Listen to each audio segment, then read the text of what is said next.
1500 वर्ष लगभग प्राचीन श्री महावीर भगवान की, 24 तीर्थंकर भगवंतों की, अनंत अनंत सदैव परमेष्टि भगवंतों की, परम पूज्य आचार्य गुरुवर शिक्षण विद्यासागर जी महामंडराज की, परम पूज्य आचार्य श्री समय सागर जी महामंडराज की, 9 पास करने वाले मुनि श्री विमल सागर जी महाराज की, मुनि श्री अनंत सागर जी महाराज की, मुनि श्री धर्म सागर जी महाराज की, 3 कम 9 करोड़ मुनिराजों की।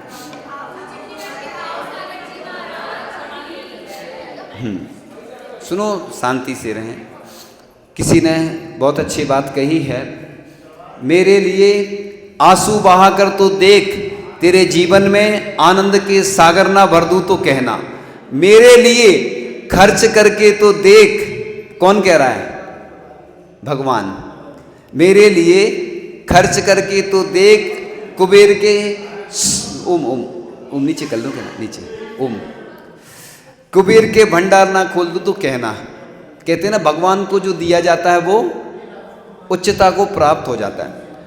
भगवान को इसलिए हम बोलते हैं ना, अपना दान, अपनी प्रॉपर्टी भगवान के नाम कर दो, भाव से।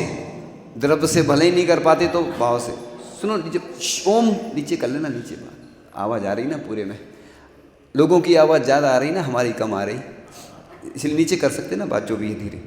मेरे मार्ग पर पैर रख कर तो देख, तेरे सब मार्ग ना खोल दूं तो कहना। ये भगवान बोले, मोक्ष मार्ग पे चलते हैं, साधु संत बन जाते हैं तो नगर के गौरव हो जाते हैं पूरे भारत के, बल्कि साधु संत तो अंतर्राष्ट्रीय है ना संपत्ति होते हैं, क्योंकि पूरे विश्व के होते हैं। अपन लोग भले ही बोल देते, क्योंकि बिहार तो हम देश में करते हैं, लेकिन जुड़े तो देश विदेश के लोग सभी रहते हैं। इसलिए मेरे मार्ग पर निकल कर तो देख, तुझे शांति दूत ना बना दूं तो कहना। अभी हमने कहा था ना बीना बारा में, शांतिनाथ भगवान के दूत बनो, मतलब सेवा करने वाले। और रामटेक में भी कौन है? शांतिनाथ भगवान है। तो भगवान तो सब बराबर हैं, 24 तीर्थंकर बराबर हैं, लेकिन चूंकि मूल नायक किसको बनाया जाता है? एक भगवान को उच्चासन दिया जाता है, बड़ी प्रतिमा होती है। कई जगह छोटे थे भगवान प्राचीन, उनका प्रमोशन तो कर सकते हैं भगवान का, अवगाहना बड़ी हो जाती। कोई दुबला पतला व्यक्ति है, मोटा भी हो सकता है, और मोटा व्यक्ति, लेकिन प्रमोशन करते हैं तो इसलिए छोटी प्रतिमा को बड़ा कर देते हैं, विशाल अवगाहना की। क्या होता है, जो बड़ी प्रतिमा होती है दूर से दर्शन हो जाते हैं, लोगों को पूजन अभिषेक कर लेते। पहले देखो इतनी व्यवस्थाएं नहीं होती थी, फिर भी तीर्थ क्षेत्रों में बताते हाथी वगैरह से वो प्रतिमाएं लाते थे। अब तो सुविधा है तो बड़ी बड़ी प्रतिमाएं भी विराजमान करते। मेरे चरित्रों का मनन करके तो देख, ज्ञान के मोती न भर दूं तो कहना। मतलब जैसे महापुरुष होते हैं, उनके चरित्र का वर्णन करते हैं हम। इसलिए कई लोग आजकल पुराण ग्रंथ पढ़ते हैं, पद्म पुराण, उत्तर पुराण, हरिवंश पुराण। अब इतने बड़े बड़े संस्कृत में टीका होती है और उसमें विशाल प्रकृति का वर्णन होता है, उतना नहीं पढ़ पाते, तो कम से कम छोटी भी आ गए हैं, छोटी छोटी रामायण आ गई हैं, रामायण है, महाभारत हैं। अब नाम पुस्तकों का हम अभी नहीं ले रहे, लेकिन हमारे पास भी रखी है छोटी, तो हम सोचे स्वाध्याय उनका कर लो। देखो वही हैं, पुराण शॉर्ट में हैं, क्योंकि डिटेल में समय नहीं, लोगों के पास व्यस्तता रहती है, इसलिए वो पढ़ लेते अपन। तो फिर मेरी बातें लोगों से करके तो देख, तुझे मूल्यवान ना बना दूं तो कहना। देखो हम भगवान की बात करते हैं तो आप लोग सुन रहे हैं ना, आप लोगों की बात कोई नहीं सुनता ना। क्यों नहीं सुनते? इसलिए नहीं सुनते कि अपन अच्छी बात कर रहे हैं, परोपकार की बात करते, इसलिए हम हमेशा धार्मिक क्रियाओं के बारे में तो बताते ही हैं, साथ में गौशाला, पाठशाला सबके लिए प्रेरणा भी देते हैं। अच्छे कार्यों के लिए प्रेरणा देने से वो कार्य हो जाते हैं। तो इस प्रकार से हमने बोला कि पार्श्वनाथ भगवान के ऊपर छत्र 3 लगाना चाहिए, चमर भी लगाना चाहिए, तो रजतमय वेदी है तो प्रेरणा देते हैं, तो वो काम हो जाता है धीरे धीरे। नहीं तो लोग तो सोचते कि चल रहा है तो चल रहा है। किसी ने छोटे छोटे से लगा दिए वो चमर, वो महिलाओं के लिए तो ठीक है घर से लाने को, पर्सनल चीज़ में तो चल जाता, क्योंकि अब उतनी क्षमता है, कैपेसिटी है।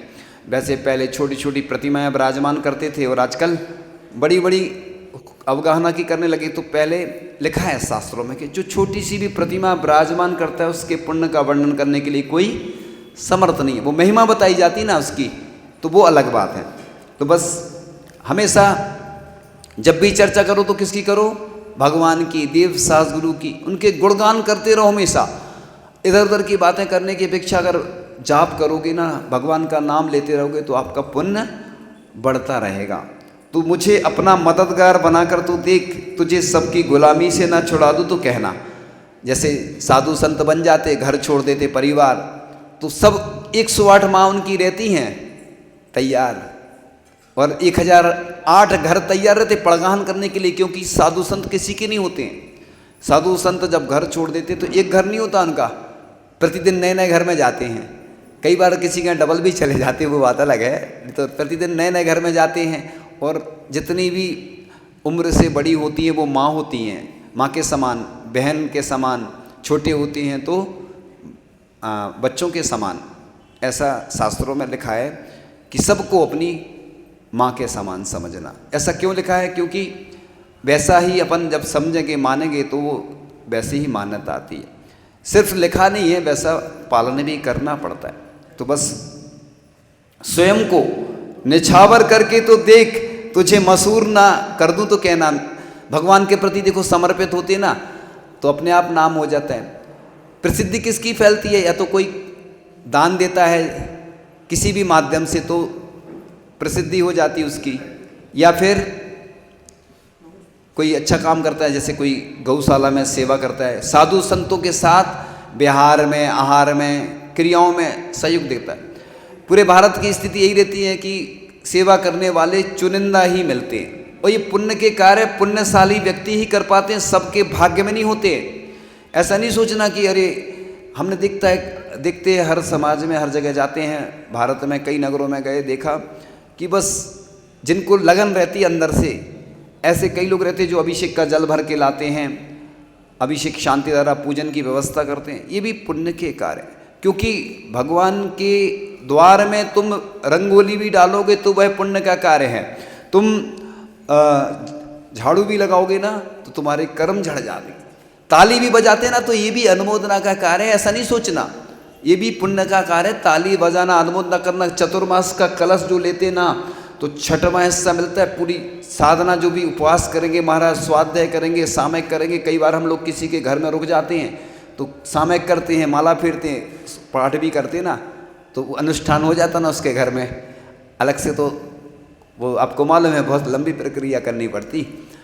तो चातुर्मास कलश का महत्व नहीं है, बाजार में मिलती है, आप कलश ले आना घर से, मतलब बाजार से लाके घर में रख लेना। माला का महत्व है कि पहनाने का महत्व है। माला तो बाजार में भी मिलती है ना, तो कलश वो एनर्जी वाला होता है। विघ्न बाधाएं दूर हो जाती, परेशानी।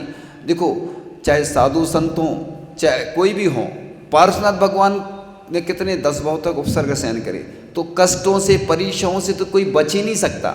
परेशानियां सबको आती हैं। लोगों को लगता है अरे मुझे कितनी परेशानी है, अरे मैं तो दिन भर धर्म करता हूँ, पूजन करता हूँ। अपन ने पूर्व जन्म में ऐसे कई कर्म किए होंगे, अपन को याद नहीं रहता ना। पूजन अभी कर रहे अपन ने सोचो पूर्व में कितने सारी 84 लाख योनि में भ्रमण करते करते, मुझे उदाहरण याद आ गया। एक व्यक्ति है, ये जैसे हॉल दिख रहा है ना, ऐसी हॉल है, अंधा है वो। अब दरवाज़ा ढूंढ रहे हैं ऐसे ऐसे करके, जैसे ही दरवाज़ा आया और वो खुजली चलने लगती उसको, तो खुजली चलने लगती तो वो दरवाज़ा निकल जाता, फिर आगे बढ़ जाता वो। फिर अगला दरवाज़ा आता है तो फिर खुजली चलने लगती, तो वो खुजली चलाने में बहुत आनंद आता है। खुजली में बहुत, जब खुजली होती ना तो आदमी को अच्छा लगता है।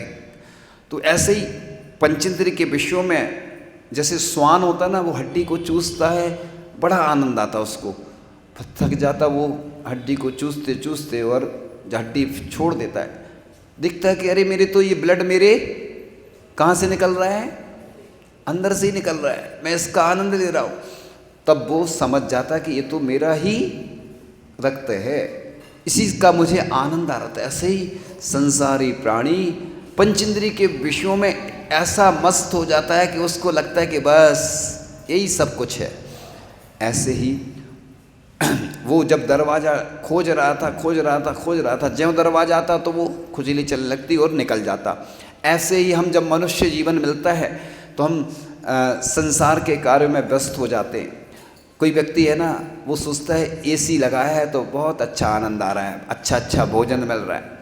देखो दोनों भोजन करते हैं, एक साधु संत भी भोजन करते हैं और गृहस्थ भी भोजन करता है। साधु संत इसलिए भोजन करते कि मैं शरीर चलाना है मुझे, मैं असंयम में चला जाऊंगा तो मेरी निर्जरा नहीं होगी उतनी, इसलिए तो अपन क्या क्या बोलते हैं, लाखों वर्षों तक जीऊं या मृत्यु आज ही आ जावे। इसका अर्थ क्या है, चाहे मेरी मृत्यु आज आ जाए तो हमें समता पूर्वक समाधि मरण करना है।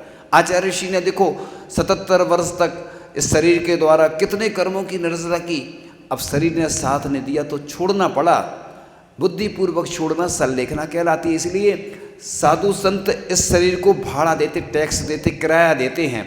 आप लोग किराए की गाड़ी ले जाते, किराया दे के फ्री हो जाते, ऐसे ही साधु संत इस शरीर को अपना नहीं मानते, लेकिन इसको ज़्यादा पालन पोषण भी नहीं करना, क्योंकि इसको ज़्यादा खिलाओगे पिलाओगे, शास्त्रों में लिखा है मूलाचार आदि में, मूलाचार ग्रंथ में कि ज़्यादा गरिष्ठ भोजन नहीं करना।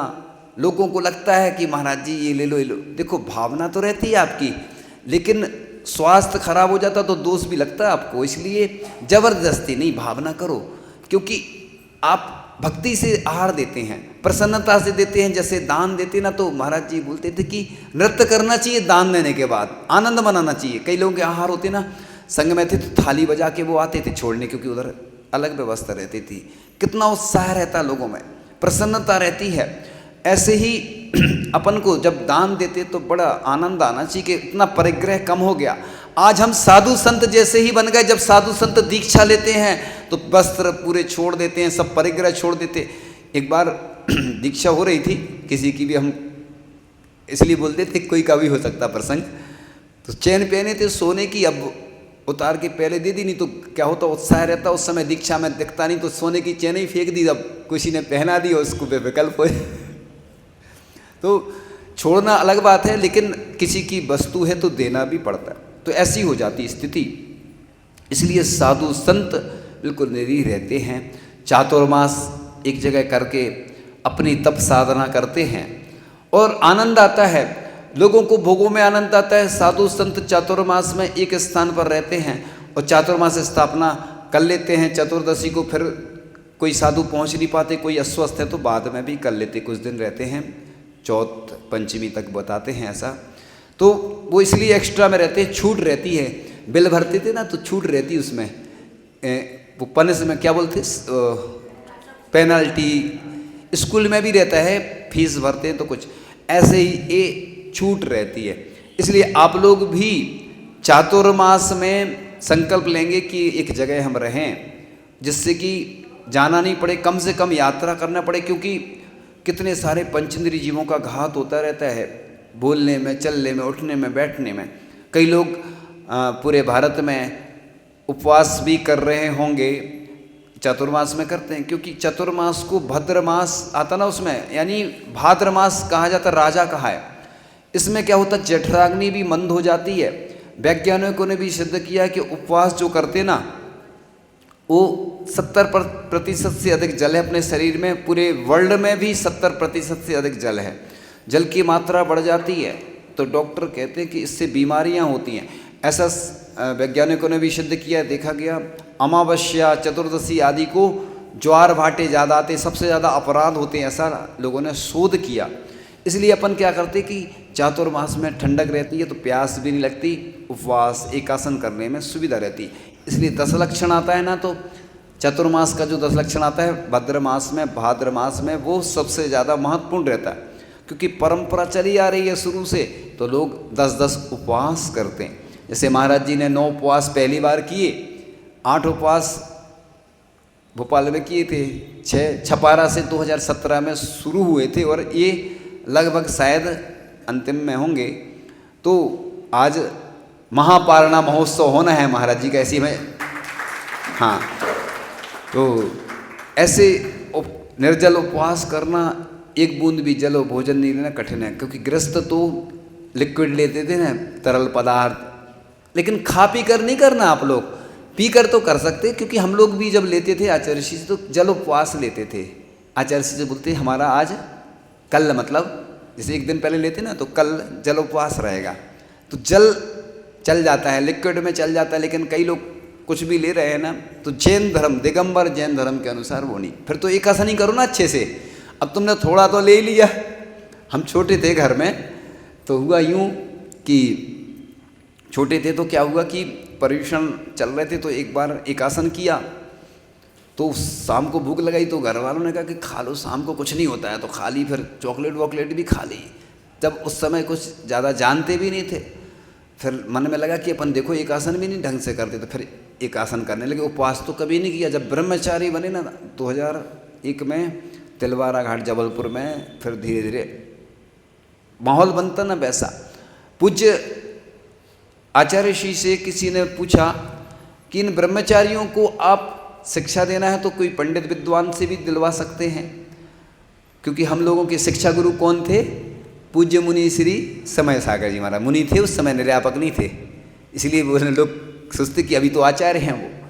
तो पूज्य मुनि श्री समय सागर जी महाराज ने हमें 24 ठाड़ा और तत्वार सूत पढ़ाया, 24 ठाड़ा पढ़ाया, आलाप पद्धति पढ़ाई, और भी अन्य ग्रंथ का स्वाध्याय ब्रह्मचारी अवस्था से ही उन्होंने हमें करवाया। तो बस उन्होंने जो बात कही बड़े गौर से सुनने लायक है। उन्होंने, आचार्य श्री ने कहा कि देखो सिर्फ पढ़ाना होता ना तो मैं किसी भी पंडित विद्वान से इनको पढ़ाई करवा देता, लेकिन इनको मुनि बनने के संस्कार भी देना है इनको ब्रह्मचारियों को, इसलिए मैं यहाँ संग में रखता हूँ, फिर घर भेजता हूँ। पहले के ब्रह्मचारी सिर्फ संग में ही रहते थे, घर छोड़ देते थे, फिर वापस नहीं आते थे। लेकिन आज आप देख रहे हैं मॉडर्न ज़माना है, घर में रहते हैं, अभी तो मन हो गया, बैराग आ गया, बाद में मान लो फिर कुछ, हाँ मन देखो कई ऐसे हमने देखा ब्रह्मचारी ब्रह्मचारिणी, किसी अपने ऊपर नहीं लेना कोई व्यक्ति, मैं कॉमन बात बता रहा हूँ, ये बातें बताने की नहीं होती, लेकिन इसलिए बता रहा हूँ कि आते हैं वो नया नया बैराग रहता, फिर बाद में बदल जाते हैं। इसलिए आचार्य श्री क्या करते थे कि अभी 1 साल का व्रत ले लो, फिर 1 साल बढ़ा दिया, फिर 1 साल बढ़ा दिया, क्योंकि ये दिगंबर जैन धर्म का सबसे कठिन मार्ग है। मुनि पद धारण करना और तलवार की धार पे चलने के समान है। वो तो आचार्य श्री ने इसको सुलभ बना दिया। देखो आप, आचार्य श्री की जब दीक्षा हुई 20-22 वर्ष की उम्र, और आचार्य श्री ज्ञान सागर जी महाराज के पास लोग आए, उस समय कोई युवा दीक्षा नहीं लेते थे, वृद्ध लोग लेते थे। हम भी जब छोटे थे हमने वृद्ध देखते थे ज़्यादा, अधिकांश महाराज जी। तो आचार्य श्री ने, ज्ञान सागर जी महाराज ने कह दिया कि मैंने तो देखो कार्यक्रम मेरा तय हो चुका है और मैंने सोच लिया कि दीक्षा तो देना ही है, अब चलो मैं इसको नहीं देता हूँ, तुम लोग आ जाओ। तो घबरा गए वो लोग, राजस्थान के लोग तो वैसे ही घबराते, वो इन चीज़ों में नहीं रहते आगे, उनसे दान करा लो। अब तो फिर भी बहुत सारे साधु बन गए, पहले की बात बता रहे उस समय की, 68 की बात होगी, सन 1968। तो सब घबरा गए। अब पूज्य ज्ञान सागर जी महाराज प्रतिष्ठाचार्य भी थे, और भी उनको बहुत सारी विद्याएं आती थी उनको, और वो जानते थे, उनने अपनी विद्या से समझ लिया था। उनने, किसी ने कहा कि शिकायत की कि ये अच्छे से चर्या नहीं करते हैं विद्यासागर जी, या विद्याधर, ब्रह्मचारी अवस्था की बात होगी या मुनि अवस्था की, मुझे एकदम संस्मरण पड़ा था तो याद तो नहीं है। तो उनने ये कहा कि ये जब आगे चलकर अपनी चर्या का पालन करेगा तो पूरे जैन धर्म का डंका बजाएगा। और वास्तव में पूज्य ज्ञान सागर जी महाराज की जो बात थी वो सिद्ध हो गई, क्योंकि आचार्य श्री ने किसी को देखा नहीं। एक बार संस्मरण मुझे याद आ गया, कलकत्ता की बात थी, वो हावड़ा ब्रिज है कलकत्ता, मैंने तो नहीं देखा, सुना है, संस्मरण में सुना है। तो उस पर आचार्य श्री विहार कर रहे थे, प्रवेश होना होगा या जैसा भी, तो या मतलब निकल रहे थे उस पे से, हावड़ा ब्रिज पे। तो अखबार में हेडिंग में आया कि एक ऐसे संत का आगमन हुआ जिनको सभी लोग निहार रहे थे, लेकिन वो किसी को निहार नहीं रहे थे, वो नीचे देखकर चल रहे थे। मतलब कितनी बड़ी बात होती, कलकत्ता जैसी जगह में पेपर में हेडिंग आना। एक बार आचार्य श्री ने कटनी में बोला, मुझे याद आ गया तो बता देता हूँ, कि मैं प्रतिदिन कटनी के दर्शन करता हूँ, तो पेपर में वही हेडिंग आ गई। लोग सोचे कटनी के दर्शन कैसे करते, तो आचार्य श्री ने खुलासा किया कि भगवान के दर्शन करते ना, 3 कटनी रहती ना उसमें कहीं एक भी हो सकती कटनी, ऐसा कोई नियम नहीं रहता, 1 कटनी भी बना देते, 3 भी, लेकिन बता रहे। तो कटनी के दर्शन में प्रतिदिन, मतलब आचार्य श्री की सोच कितनी ऊंची रहती थी, हर शब्द में कुछ न कुछ रहस्य छिपा होता था। तो इस प्रकार से आचार्य भगवान के संस्मरण अपन समय समय पर सुनाते रहते हैं। तो इसलिए मेरा ध्यान करके तो देख जगत का विस्मरण ना करा दूँ तो कहना। इसलिए अपन को क्या करना चाहिए, गृहस्थ हैं तो ऐसा लिखा है कि अभ्यास कर सकते ध्यान का, क्योंकि लिखा है आकाश में फूल उग सकते हैं, बंध्या को पुत्र भी हो सकता है, और गधे के सिर पे शींग उग सकते हैं, ज्ञानार्णव और ग्रंथ में लिखा है। लेकिन गृहस्थ को ध्यान नहीं होता, लेकिन अभ्यास कर ले तो अपन 5 मिनट 10 मिनट, जैसे श्रावक संस्कार शिविर लगते हैं, लोग जाते हैं बाहर। अब शिविर लगे चाहे नहीं, आप मंदिर में भी साधु संत के सानिध्य में रहते हैं तो वो शिविर जैसा ही है, जो व्यवस्थाएं पुरुष वर्ग के लिए रहती हैं, आरिका के पास महिलाएं रहती। लोग शिविर में जाते हैं, उधर भीड़ में कई बार उतना नहीं हो पाता, लेकिन अपन को तो साधना करना। आचार्य जी हम लोगों को बोलते थे, अगर तुमने दीवाल के साइड मुख करके भी बैठ गए तो वो क्या हो गया, यही मानो कि मैं वन में हूँ। तो हम लोग भी मौन ले लेते हैं, कई बार नहीं बोलते हैं। अभ्यास कर रहे हैं ना तो नहीं बोलो, जरूरी थोड़ी दिन भर बोलते रहो, क्योंकि लोग तो आते हैं, उनको बोलने में अच्छा लगता है, और जब हम बोलते हैं तो लोग नहीं रहते कई बार, है ना। और जब लोग चाहते अलग से तो समय कम रहता है, पढ़ाई स्वाध्याय कर रहा, और मौन रहने में बड़ा आनंद आता है। क्यों आता है, क्योंकि विकल्प तो आते हैं, लोग आएंगे पूछेंगे, अब नहीं बोलना तो वो भी एक साधना होती है। तो जैसे वन में साधु चतुर्थ काल में रहते थे, पिछी टांग देते थे और खड़े हो जाते थे, पानी वो आता ना, मानो बाणों की वर्षा नरक पतन से भीत हुए हैं। योगी भक्ति में आता है मानो बाणों की वर्षा, यानी जल की इतनी तीव्रता रहती है कि ऐसे लगता है जैसे बाण हो, बाण धनुष से बाण छोड़े जाते, ऐसे बारिश की वो जो बूंदें हैं एकदम से लगती हैं शरीर में, खड़े रहते हैं। पहले की ऐसे सहनन था, साधना थी। आहार करने भी कभी कभी आते थे, गांव जो आसपास नगर रहते थे, वन में रहते थे, आ जाते थे। अब चूँकि स्थितियाँ बदलती गई तो चातुर्मास वन की जगह भवन में करना पड़ता है। लेकिन जितनी साधना जिसकी होती है, व्रत की उपवास की, वो करते हैं, धर्मोपदेश देते हैं। और श्रावक भी, महिलाएं तो सबसे ज़्यादा व्रत उपवास करती हैं, पुरुष तो कम करते हैं, लेकिन इनसे क्या होता है, अपनी शुद्धि होती है। इसलिए कई लोग कहते हैं कि बीच में छूट गए क्या करें, तो उसका हम अलग से बता देते। अभी तो चूँकि प्रसंग भी नहीं चल रहा है, तो ये व्रत उपवास शुद्धि के लिए किए जाते हैं कि जिससे हमने इतने सारे पाप के कार्य किए, इस शरीर की भी शुद्धि करना है। आचार्य जी क्या बोलते थे कि भगोनी को गर्म करते ना, जल गर्म करना है तो भगोनी रखते, ऐसे ही शरीर के द्वारा तन मिला तुम तप करो, करो कर्म का नाश, रवि शशि से भी अधिक है तुम में दिव्य प्रकाश। तो इस प्रकार से ध्यान भी अपन को करना चाहिए, जितना बने। 1 मिनट से शुरू करो तो 5 मिनट 10 मिनट 15 मिनट धीरे धीरे बढ़ाते जाओ, क्योंकि सामयिक करते तो अंतर्मुहूर्त यानी 48 मिनट की सामयिक होती। 5 अड़मोकार मंत्र की माला फेर ली, या सम्यक शेखर जी का ध्यान कर लो। नगर में जितनी प्रतिमाएं, जितनी वेदी हैं, बैठ के ध्यान कर रहे हैं, मतलब धर्म ध्यान करना है, फिर धीरे धीरे बढ़ते जाते हैं। तो प्रतिमाओं का ध्यान कर सकते, कोई स्तुति भी पढ़ सकते। सामयिक का मतलब होता है, आचार्य कुंद कुंद स्वामी ने लिखा ना, समसत्तु बंधु बग्गो समसुय दुखो पसंसिणिंद समो समलोट कंचणो पुण जीवित मरणे समो समड़ो। समता रखना दोनों में, कांच कनक में, शत्रु मित्र में। महाराज जी सामयिक बैठे हैं, सामयिक में मित्र भी आ गया तो प्रसन्न नहीं होना, और शत्रु आ गया तो भी समता रखना होता ही है ना, परीक्षा होती है। अब कांच कनक में समता हो, मतलब समता मतलब 24 घंटे सामयिक चलती है। 3 बार नहीं होती सामयिक अकेली, 3 बार तो रखी है ये। आहार में भी लोग जिद करते हैं तो कई बार गुस्सा तो आती है, कई बार अनुकूल नहीं मिलता है साधु को तो भी लगता तो है, और कई बार अच्छा भी मिल गया तो समता रखना। दोनों में समता। देखो लोग फूल से स्वागत करते हैं, मतलब फूल माने फूल के रूप में कहते हैं ना अपन, जो जैसे गिफ्ट देते ना आप लोग फूल ऐसे ही कोई आता है स्तुति करता है तो भी समता रखना। कई लोग तारीफ भी करते तो भी समता रखना, कोई बुराई करे तो और समता रखना। हम तो यही कहते लोग बुराई करें ना तो अपन को ज़्यादा समता रखनी पड़ती, क्योंकि क्रोध आता है ना, ये हमसे ऐसा बोल रहा है, उसी में तो सबसे ज़्यादा परीक्षा होती है। क्योंकि क्रोध आता है ना कि कोई ने, आज सबसे ज़्यादा होता है ना, किसी को बुलाया नहीं जाए ना तो उसको गुस्सा आ जाती, यार इनने हमें बुलाया नहीं। कई बार कोई दान बोल देता और कोई ने नाम नहीं लिया तो गुस्सा आती। इसलिए तो ये सिस्टम चलते ना कि सबको बुलाया जाता है, ग्रुप बाई ग्रुप इसलिए बुलाते, जब पूजन आदि होती है ना कि व्यक्तिगत किसी को बुला लिया तो फिर और लोगों को विकल्प होता है, इसलिए बोल दिया यहाँ की समाज आए, ये ग्रुप बाई ग्रुप बड़े कार्यक्रम में ग्रुप, और बाकी अभी देखो प्रारंभ में कम लोग थे ना जब पूजन हो रही थी, और धीरे धीरे संख्या, अंतिम समय ज़्यादा संख्या बढ़ती है। तो इसलिए समय का ध्यान रखते हुए हर कार्य करना है, जो टाइम दिया जाता है ना, क्योंकि उसमें समय से होना है, समय से हर कार्य करने में आनंद आता है।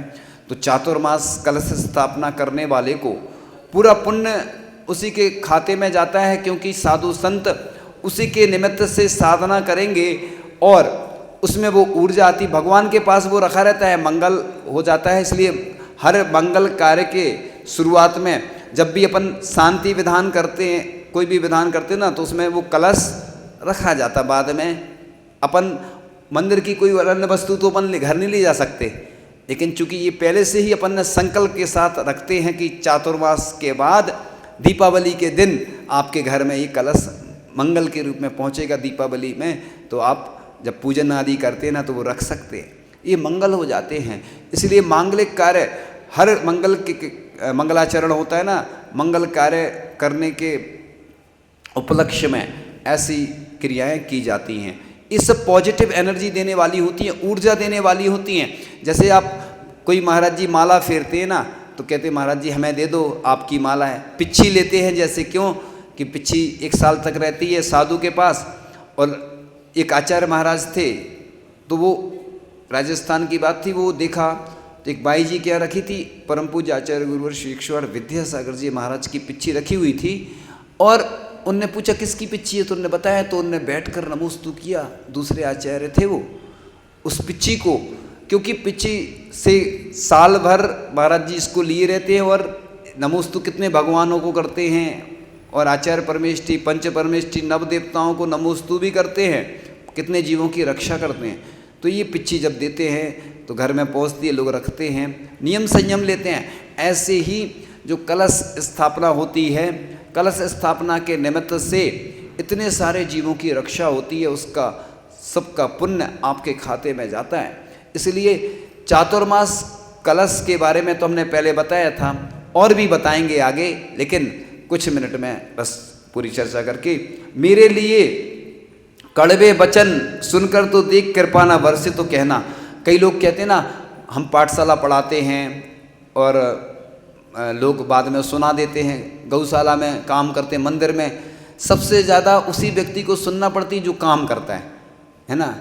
इसलिए हर जगह ये समस्या है, क्योंकि हमने एक दिन और बताया था, फिर से बता देते हैं कि एक व्यक्ति ने, देश का प्रसिद्ध व्यक्ति, उसने बहुत अच्छी बात कही थी, हमें किसी ने सुनाई थी, कि उसने कहा था कि परोपकार के कार्यों में, सामाजिक कार्यों में करने में वही आगे आए जिसको अपमान को सहन करने की क्षमता हो। इसलिए जो पाठशाला पढ़ाते हैं पूरे देश के लोगों के लिए मैं बोल रहा हूँ, गौशाला चलाते हैं, कोई भी धार्मिक परोपकार की संस्था चलाते हैं, कि आप लोग सेवा कर रहे हैं तो वो पुण्य है। कई बार आहार में लोग जाते हैं तो कहते महाराज जी वो हमारी सुन ही नहीं रहे, लोग अपनी अपनी चला रहे। तो भैया जो साथ में जा रहा है, पूरे भारत के लिए बोल रहा हूँ, साधु संतों के साथ जो जाते हैं, यहाँ एक व्यक्ति को नहीं बोलता हूँ मैं, क्योंकि किसी किसी को बुरा लग जाता है कि ये हमारे लिए बोला जा रहा नहीं। तो वो जाते हैं, आहार कराने जाते हैं, सुनना पड़ता है, बिहार कराते हैं। बाद में आप 99 काम अच्छे कर लोगे तो लोग हो सकता प्रशंसा नहीं कर रहे हैं, एक आध गलती हो गई तो बस फिर पूरे उड़ेल देते लोग। ऐसा नहीं करना चाहिए, क्योंकि वो व्यक्ति भी देखो उसका स्वभाव भी ऐसा नहीं है, उसको भी अगर कोई कुछ बोल दे तो लगता है। और घर के परिवार के लोग भी बोलते ना, तुम तो बस मंदिर ही में रहते हो, देखो तुम्हें क्या मिलता है, तुम गौशाला में लगे रहते, तुम पाठशाला में लगे रहते करते हैं। कई लोग तो ये बोलते तुम तो मंदिर ही में रहने लगो। ये कॉमन महिलाएं ज़्यादा अगर माला फेरती ना, स्वाध्याय वगैरह करने ज़्यादा हो जाए ना। आजकल तो ये भी समस्या है कि लोग बोलते हैं महाराज जी अगर लड़की या लड़का ज़्यादा धार्मिक हो जाता तो शादी नहीं होती, चिंता नहीं करो तुम्हारी और अच्छे से होगी, तुम्हारा पुण्य बढ़ेगा। ऐसा नहीं है, ये गलत है लोगों की सोच। मतलब तो तुम्हें नशेली ऐसा चाहिए व्यक्ति जो शराब पीता हो, है ना। लोग क्या, हमें समझ में नहीं आती लोगों की मेंटलिटी है कैसी। एक तो ये कहते कि वो देखो देख लो अच्छे से, लड़की लड़का देख लो कि वो कोई गड़बड़ तो नहीं है, परिवार गड़बड़ तो नहीं है, सब खोजबीन करते देखते हैं। और दूसरी तरफ अगर कोई धार्मिक ज़्यादा होता है तो उसकी शादी नहीं होती, तो मतलब दोनों जगह समस्या है। अगर कोई बिगड़ा हुआ हो तो समस्या, और कोई धार्मिक है तो समस्या।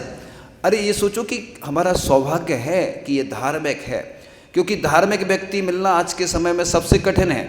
बिगड़े हुए तो मिल जाते। आप देखो, कोई सोले का भोजन करता तो उसको समस्या है, जो सामान्य भोजन करते तो रेस्टोरेंट में खा लेंगे। और एक और उदाहरण देके पूरी बात पहले कर लेते हैं। तो क्षमासागर जी महाराज ने एक बार सुनाई थी कि कोई सोले वाला व्यक्ति है और घर में सोले के कपड़े डाल दिए, किसी बच्चे ने छू लिए, अब उसको गुस्सा आ जाता है। क्यों आएगा? क्योंकि अब फिर से डालना पड़ेंगे और लेट हो जाएगा वो। तो देखो कुछ चीज़ें तो ऐसी होती ना कि हो जाता है। मेरे लिए कुछ बनकर तो देख, तुझे कीमती ना बना दूँ तो कहना। जैसे मुनि आदि बन जाते हैं, आचार्य, उपाध्याय, आरिका, त्यागी, व्रती। भगवान कह रहे हैं कि तू मेरा बनकर तो देख, हर एक को तेरा ना बना दूँ तो कहना। प्रभु के लिए समर्पित तो हो जाओ। देवशास्त्र गुरु नवदेवताओं के प्रति जो समर्पित हो जाता है, पूरी दुनिया उसकी दीवानी हो जाती है। आचार्य ऋषि को देखो हर कोई चाहता था, सिर्फ जैन ही नहीं, जैनेतर। मतलब आचार्य ऋषि ने काम भी ऐसे किए कि सब चाहते थे उनको। अभी मुझे समय नहीं है मेरा, चूँकि समय आज का बिल्कुल टाइम टू टाइम करना है और हमारा समय हो गया, थोड़ी सी बात कह के पूरा करें। तू मेरा बनकर तो देख, हर एक को तेरा ना बना दो तो कहना। मेरी तरफ आकर तो देख, हाँ तेरा ध्यान ना रखूं तो कहना। तो इस प्रकार से ये चातुर्मास कलश में जो भी चातुर्मास से अकेला मतलब नहीं है। जैसे रक्षाबंधन विधान होता है, श्रीफल भी चढ़ाते हैं, सब कार्य पुण्यवर्धन हैं। क्योंकि पाप के कार्य में तो सब लोग आ जाते हैं आगे, लेकिन पुण्य के कार्य में बिरले जीव आ पाते हैं। इसलिए हर कार्य में समय का ध्यान रखें, चाहे स्वाध्याय हो, चाहे कोई कार्यक्रम हो, समय से आने में बहुत फायदा होता है। समय से आप लोग भी चले जाते हैं और हम लोगों की भी हर नियम जो क्या बोलते हैं चर्या होती है, व्यवस्थित हो जाती है। इसलिए हर कार्य समय से करना है। और कलश जो भी लेंगे, चाहे वो बड़े व्यक्ति हों चाहे छोटे व्यक्ति हों, वो सब पुण्यशाली होते हैं। इसलिए पंचकर्णक होता है तो 30-40 पात्र बनते हैं। माता पिता भी महत्वपूर्ण होते हैं, स्वधर्मेंद्र, फिर ईशान, कुबेर, सब। अब नहीं तो फिर अकेला एक ही व्यक्ति स्वधर्मेंद्र बना दो, दूल्हा के लाजा, बारात नहीं हो तो दूल्हे की कोई कीमत नहीं है। इसी प्रकार से एक ही व्यक्ति को हम सौंप देंगे तो फिर और लोग वो आगे आएगा तो लोगों को फिर विकल्प होता है। और सारा शहर उससे जलने लगा है क्योंकि उसका नाम भी चलने लगा है। तो आजकल कोई काम करता है ना तो दूसरे लोगों को चिढ़ होने लगती। तो दोनों जगह समस्या है। लोग आगे भी नहीं आना चाहते, काम भी नहीं करना चाहते, और दूसरा कोई करता है तो क्या करते, समस्या दोनों में। इसलिए अपन लोग ऐसा नहीं करना कि अपन दूसरे लोग भी वो सोचेंगे वो करेंगे। एक छोटा सा उदाहरण देके बात पूर्ण कर लेंगे कि एक राजा था, हमने सुनाया भी था, एक बार फिर से सुना देते हैं, कई बार रिपीट भी हो जाते हैं उदाहरण। तो उसने कहा कि सबको एक एक लोटा कुछ डालना है। एक गड्ढा कर दिया तालाब जैसा खाली, सबको डालना है। सुनो तो अभी शॉर्ट में तो सुना रहे हैं ना। तो वो सब लोगों ने डाल दिया रात में। राजा ने सोचा चल के देखें तो क्या स्थिति है। देखा तो वो कुंड था खाली, जल से भर गया पूरा। राजा ने सबसे पूछा कि मैंने क्या कहा था कि दूध डालना है सबको एक एक लोटा, और लोगों ने सोचा कि वो डाल देंगे तो सबने जल ही डाल दिया। ऐसे ही होता है कई बार, कोई कार्य होता ना तो बस लोग ऐसे ही करते हैं कि वो कर लेंगे, वो करते कोई नहीं है। तो बस आचार्य ऋषि के चरणों में कुछ पंक्तियाँ कहकर बस बात पूर्ण करेंगे। हे गुरु हमको तेरी कृपा चाहिए, तेरे चरणों की धूली जरा चाहिए। मीठी वाणी से सबको जगाते हो तुम, प्रेम करुणा की दौलत लुटाते हो तुम। हमको तेरा दुलार हर दफा चाहिए, हे गुरु हमको तेरी कृपा चाहिए। बातों में आप हो, श्वासों में आप हो, आँखों में आप हो, ख्वाबों में आप हो। हमको इसके सिवा और क्या चाहिए, हे गुरु हमको तेरी कृपा चाहिए। तेरी चरणों की छाया में दोनों जहां, छोड़कर हमको अब जाना कहाँ। तेरा आशीष तेरी दया चाहिए, हे गुरु हमको तेरी कृपा चाहिए। माँ की ममता तुम ही बापू का प्यार, तुम ही साचे धर्म, तुम ही मुक्ति के द्वार। हमको सानिध्य तेरा सदा चाहिए, हे गुरु हमको तेरी कृपा चाहिए। तेरी पलकें जिधर भी झुके या उठें, गिरने वाले तुरंत ही संभल कर उठें। छत्र छाया में हमको शरण चाहिए, हे गुरु हमको तेरी कृपा चाहिए। चाहे स्वर्गों का सुख हो या नरकों का गम, हो किसी जन्म की या हो मृत्यु का गम, हमको तेरा नज़ारा वफा चाहिए, हे गुरु हमको तेरी कृपा चाहिए। परम पूज्याचार्य भगवान गुरुदेव श्री अक्षर विद्यासागर जी महाराज की, परम पूज्याचार्य श्री समय सागर जी महाराज की। जवड़ी के ज्ञान ते सुजय लोकालोक, सो वाणी मस्तक नमो सदा देतु हूँ दो। हे जिनवाणी भारती माँ तो हे जपो दिन रैन, जो तेरी शरणा गहे सो पावे सुख चैन। देव भजो अरिहंत को गुरु सेवा निर्गंथ, दया धर्म पालो सदा यही मोक्ष का पंथ। नवर्ण का